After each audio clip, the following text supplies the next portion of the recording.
आचाराने आणि विचाराने एक असणाऱ्या, हृदयावर शिवलिंग धारण करून कपाळी भस्म लावणाऱ्या व शिवशंकराला कुलदैवत मानणाऱ्या वीरशैव लिंगायत समाजाचे संस्थापक महात्मा बसवेश्वर. महात्मा बसवेश्वराच्या जीवनाचा आणि लिंगायत समाजाचा सखोल अभ्यास नसतानाही या विषयावर बोलणं जरा कठीणच. कारण महात्मा बसवेश्वर हे नाव आणि त्यांच्या विचारातून निर्माण झालेला लिंगायत समाज हे काही आज जन्माला आलेलं नाही. हा 1200व्या शतकापासून चालत आलेला इतिहास आहे. लिंगायत ही एक जात नसून तो एक धर्म आहे. जन्मामुळे मानवाला उच्च नीच असा विभाग केला जातो ती जात.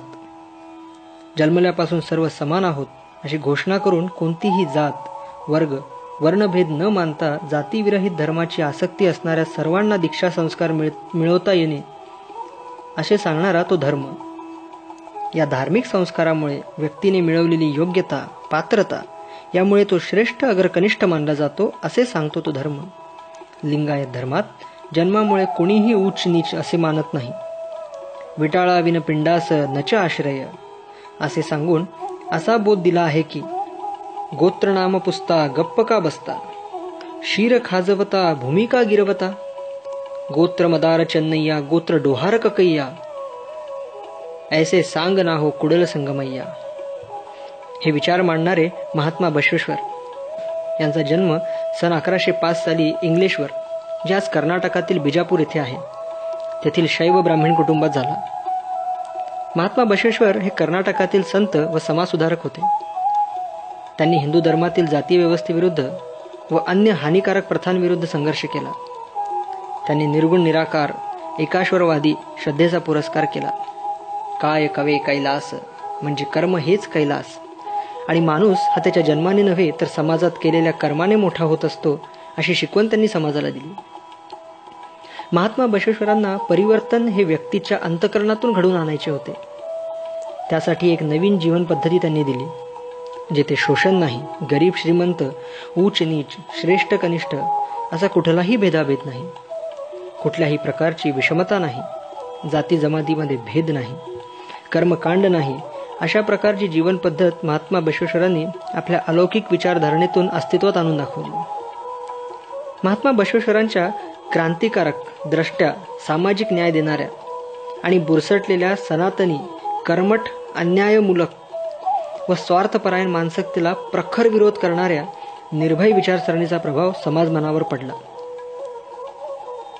12व्या शतकात भारताचे सामाजिक जीवन हे अंधकारमय झाले होते. अनेक रूढी, अंधश्रद्धा यांनी त्रस्त झाले होते. बहुदेवता उपासना, कर्मकांड, अंधश्रद्धा, पुरोहित वर्गाची मतांधता, पाप पुण्याची दहशत, उच्च नीच, श्रेष्ठ कनिष्ठ, विषमता, कामकरी कष्टकरी वर्गाची पिळवणूक, स्त्री दायित्व इत्यादींनी भारतीय समाज बेजार झाला होता. अशा परिस्थितीत भारतीय समाजाला उभे करण्याचे धाडस महात्मा बसवेश्वरांनी करून दाखवले. त्यासाठी त्यांनी तत्कालीन श्रमासत्तेशी व राजसत्तेशी प्रचंड संघर्ष करावा लागला. महात्मा बसवेश्वरांचं जीवनचरित्र पाहता असं लक्षात येतं की इसवी सनाच्या 10व्या शतकापासून ते 12व्या शतकापर्यंत मंगळवेढ्याला कळचुर्य म्हणजेच कळचुरी घराण्याचं राज्य होतं. त्यात करहाटर म्हणजेच कराड, परंडा महाराष्ट्रातील उस्मानाबाद जिल्ह्यामध्ये, इथपासून तर मंगळवेढ्यापर्यंतचा भाग समाविष्ट होता. या घराण्यातील बिज्जल राजाचे पुरव राधीश्वर महात्मा बसवेश्वरांचे वडील मदिरराज हे होते. बालपणापासूनच ते धर्मचिंतन व समाजचिंतन करत होते. स्त्री शूद्रांना आपल्या उद्धाराचा नाकारलेला अधिकार, कर्मकांडांचं अनावश्यक प्राबल्य व चातुर्वर्ण्य व्यवस्थेतील विषमता यामुळे ते अस्वस्थ व अंतर्मुख होते. इष्टलिंग हेच शिवस्वरूप आहे, ते धारण करावं. परमेश्वर हा एकच आहे, त्याची भक्ती करावी. कोणताही कर्म उच्च व नीच नाही, कर्म हेच कैलास आहे. काय कवे कैलासा या विचाराचा प्रसार करून त्यांनी सर्व व्यावसायिक जातीच्या लोकांना समपातळीवर आणले. साम्राज्य जरी चालुक्यवंशीय सम्राट बिज्जलाच्या राजाचे होते, तरी लोकांच्या हृदयावर साम्राज्य हे महात्मा बसवेश्वरांचेच होते. वर्णव्यवस्थेतील त्यांनी प्रखर विरोध केला होता. मूर्तीपूजेला विरोध करताना ते आपल्या वचनातून प्रतिपादन करतात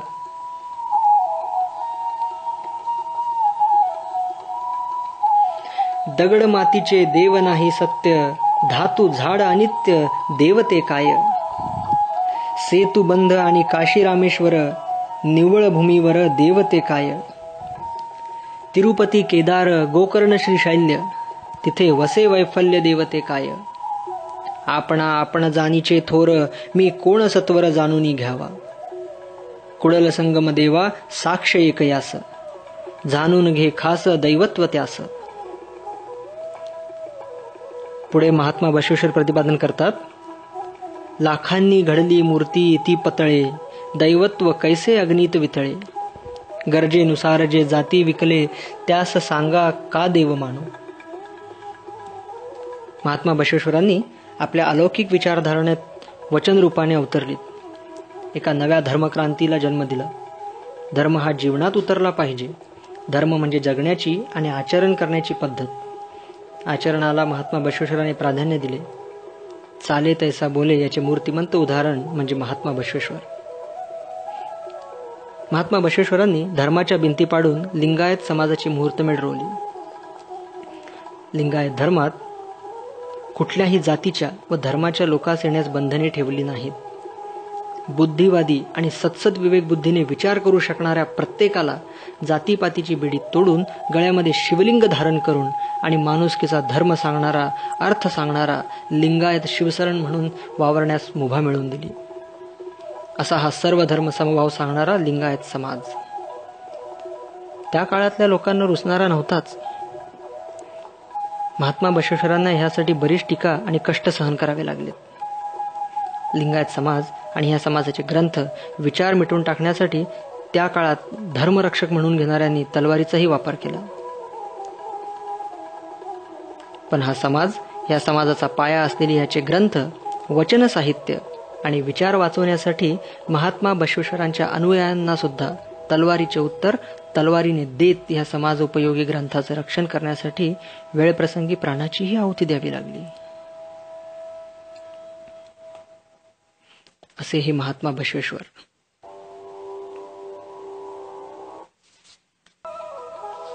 याच महापुरुषाने विचारांचं मंथन घडवून आणणारी भारतातील पहिली संसद म्हणजेच अनुभव मंडपची स्थापना केली.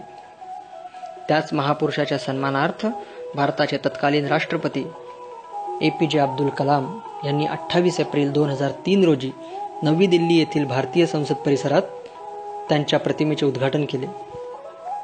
त्यानंतर माजी प्रधानमंत्री डॉक्टर मनमोहन सिंग यांनी बसवेश्वराच्या प्रतिमांच्या नाण्याचं बंगळुरू येथे उद्घाटन केलं. आणि आज हे विचारांचं लेणं सातासमुद्रापार पोहोचलं. सध्याचे प्रधानमंत्री नरेंद्र मोदी यांच्या हस्ते महात्मा बसवेश्वर यांच्या पुतळ्याचं लंडन येथे अनावरण झालं. माणुसकीचा अर्थ सांगणाऱ्या या महात्म्यास, लिंगायत समाजास आणि समस्त शिवशरणास माझा शिवशरणार्थ. जय बसवा.